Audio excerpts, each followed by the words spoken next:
Welcome to Momentum Monday. Today is August 16th.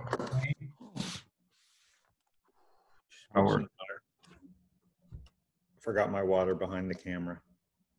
Yeah, sure. It's water, right? It might be tequila. It's a little early though. I just went for a run on the beach. It's a good thing you do. Yep. All right, we middle of August. We don't know what the hell's happening in the world. Yeah, it's a bit slow in the market, but there's still some interesting underlying moves that are shaping up. All right, take it away, Ivan. Let me share my screen. It is slow, but obviously I think this is a lull before fall volatility. Yeah, volatility definitely will pick up in September. Although everybody thinks that, so who knows? So it doesn't have to be, on the downside. But, the market is kind of expecting it. If you look at the implied volatility for options, they're priced to expire after the elections. It's pretty steep. So obviously the market is pricing in a potential volatility, but it's too early to talk about that. As of right now, what matters is that all the major indices are in a clear uptrend. Okay. The other thing that matters, the market is a little bit thin since 5 stocks account for 50% of the Nasdaq 100. Google, Apple, Amazon, Facebook, Microsoft. They're 50% now. It's 50%. Yeah, they're half of the index, and they're also like 23% of the S&P 500. And add to that Tesla, it's basically a quarter. So they're like 5-6 big companies that account for a large piece of the market. And until we see those stocks breaking down, it's hard really to talk about a more significant pullback or correction in the market. Yeah. But I saw that Warren Buffett, 40+% of his portfolio is Apple. I just can't believe that.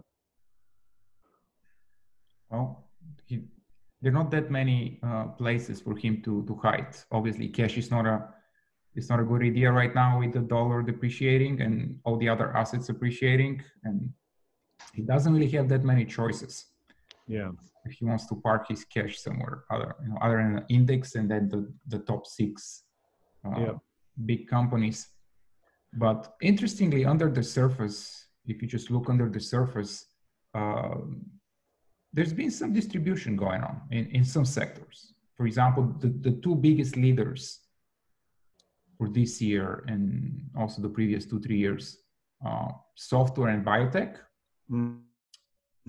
they've been pulling back for the past 2 to 4 weeks. And let's take a quick look at biotech. And I'm long IBB and XBI, but I haven't even really. You're right. It kind of. It's as long as it's held above this level 107.50, it's still in a uptrend. I wouldn't be too worried about it, even though it's starting to kind of set up. Like you can make the argument for inverse head and shoulders and below the 50-day, but as long as it holds above the 107.50, I think it's still in an uptrend. And below it, I wouldn't be surprised to see it test this level here, 9,800, if it breaks it. And also, we continue to see software. We've been talking about it for the past 2 shows. Most of them didn't receive great market reaction this earnings season. And they haven't been really able to bounce what we saw in the past few quarters. That even when they would receive initially negative market reaction, all of them would bounce relatively quickly and powerfully. And so far, we're not really seeing those bounces. We're seeing kind of consolidating, forming bear flags. Granted, most of those bear flags have failed recently, because bear flags tend to fail in bull markets. They just reverse higher. But we're definitely not seeing any enthusiastic buying in many of those software names yet. And some of them tried to kind of bounce last week, but you can make the argument this is kind of a small bearish flag. Bounced, and then it found some resistance near its declining 20 and 50-day moving average. Mm-hmm. I mean, some of them quadrupled, so I'm with you on that. I'm watching them, and it feels like I may get stopped out of a few trends still. But after the runs they've had, it wouldn't be surprising if they just base for a year even and lost a little ground. But yeah, if we roll over, these look weak. But in the meantime, sector rotation basically continues to support the indices. Last week we saw a clear rotation into laggards.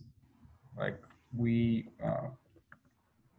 saw rotation into airlines, all the stocks that were hit the hardest by COVID. They kind of bounced, or starting to bounce. Mm-hmm. So we definitely saw that rotation this week. Maybe started late last week. They really need to.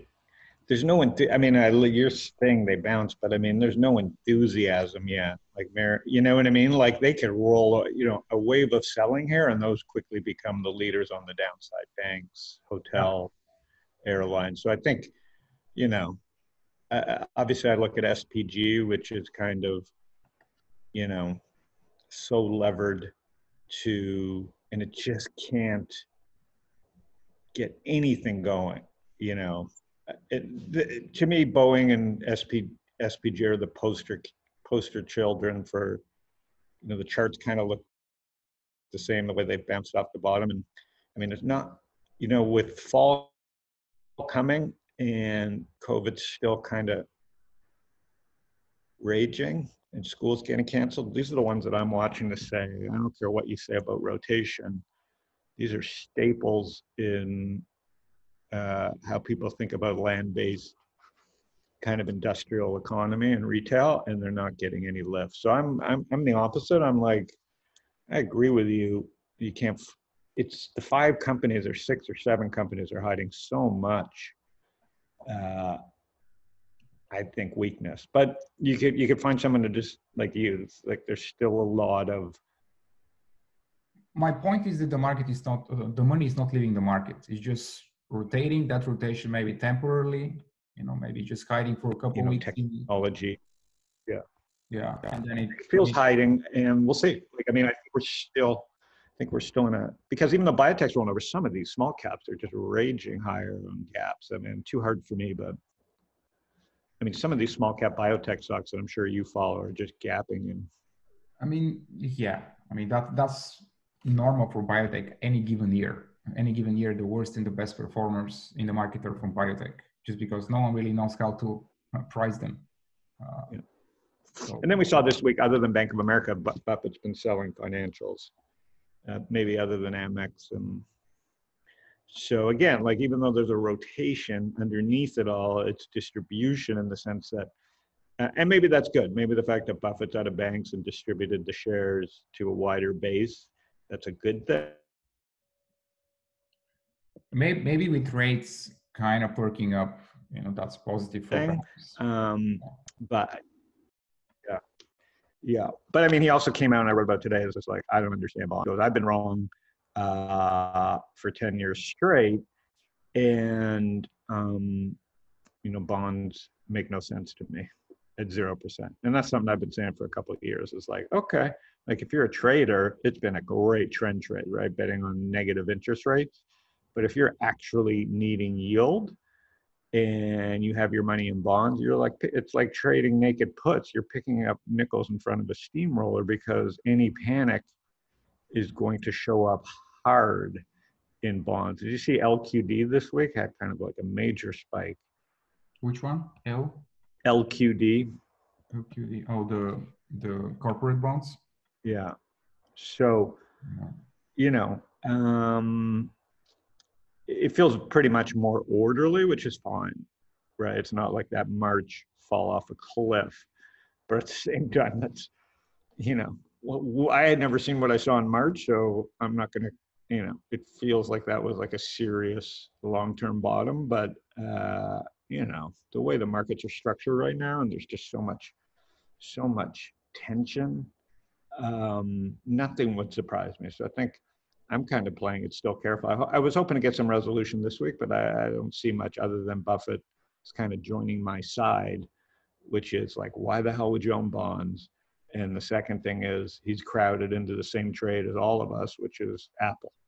And that just makes me uncomfortable. But, you know, rather be with him than against him, you know, in the Apple trade. But I was a seller. And if we pull up Apple, Ivan, this is what bugs me. You know, same company it was back in 18. I think if you go to a weekly, the real sell-off to me was back in the end of 18 when the US was shut down and the real China tension was starting to brew. And, you know, so if I look at the tension there and the risk reward when I was buying it at 150, 160, 170 versus today where it feels like everybody thinks it's a sure thing, even though we kind of lobbed some digital missiles back and forth now with Tencent and WeChat. I just think the risk of holding Apple.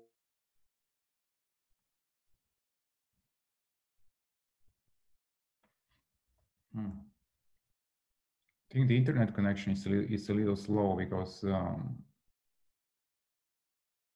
your voice is a little spotty. With stores still closed probably for another 6 months to a year. Too. I mean, you can't hear me. You can't hear me, Ivan? I mean, it just stops here and there. The connections doesn't seem to be that great. Shit. Okay, well, on the, I look at Lulu, same thing. I'm like, love the brand, love the company, but here we go. You know, it just feels like there's no fear priced in to these great names, and I just don't know what the upside is with these things. Where's it? $50 billion? Yeah, 45. Yeah. No. So I don't know. I think people are really being a little bit. I just don't see why people are so excited to own these companies.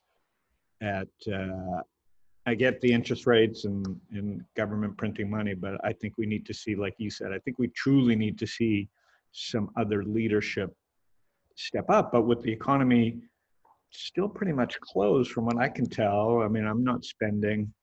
What's been your habits? Are you going to any restaurants outside and stuff? Yeah, occasionally I do.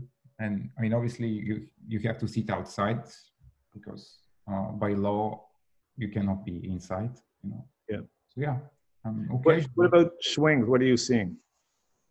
There's not much going on. I mean, there are the occasional ideas here and there, quick hit and runs. For example, last week I traded Starbucks because it was just setting up for a potential move here. So I traded that small move here from 76 to 80. And obviously when you leverage that with options, you get a significant return, even though the underlying move is small. So mostly last week, the big moves happened in the laggards, in the restaurants and retailers, as all the, and also the large cap stocks are continue to hold well. But in terms of trades, yes, last week I mostly traded the laggards, the restaurant stocks. And I think many of them are kind of looking good for next week too, even though, you know, they're way below their 200-day. They're kind of basing, so there is a potential for some follow through. Mm-hmm. And earning stocks, I think a big trade they had was in Grow Generation. It just showed up in your scans? I mean, I owned it even before earnings, and then I traded it again after after the earnings breakout. I mean, notable acceleration. Obviously, it's a stock related to the marijuana industry as well, and also to gardening. I mean, they're just showing incredible improvement in growth.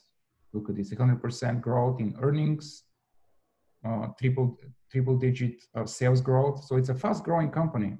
It's a small cap company, only 600 million so far. And it's one of the new leaders, definitely to keep an eye on. Yep. So, are any of the other wheat stocks doing well, or you haven't followed? Not as well as this one. I mean, you can make the argument that SMG is kind of similar stock. The other one that is doing well, but the other wheat stocks are still kind of basic. They don't look too great as of right now. No. Definitely a lot of weakness. But those two, like the gardening stocks, the SMG and GrowG, these are my two main plays. And it's not all about marijuana. It's about gardening in general. It's been a big trend with COVID. I mean, you can also see it in Home Depot and Lowe's.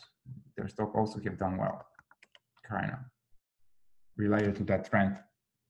So not a lot of moving going on, I guess. Kind of slow summer. But all right. Well, I think it's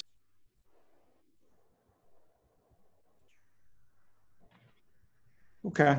Well, I think if you can hear me, Ivan. That, yeah, I can hear you. Yeah, I think it's just kind of one of those rest of the summers. Don't overtrade and kind of wait for some good setups. And we'll check in again next week. Yeah.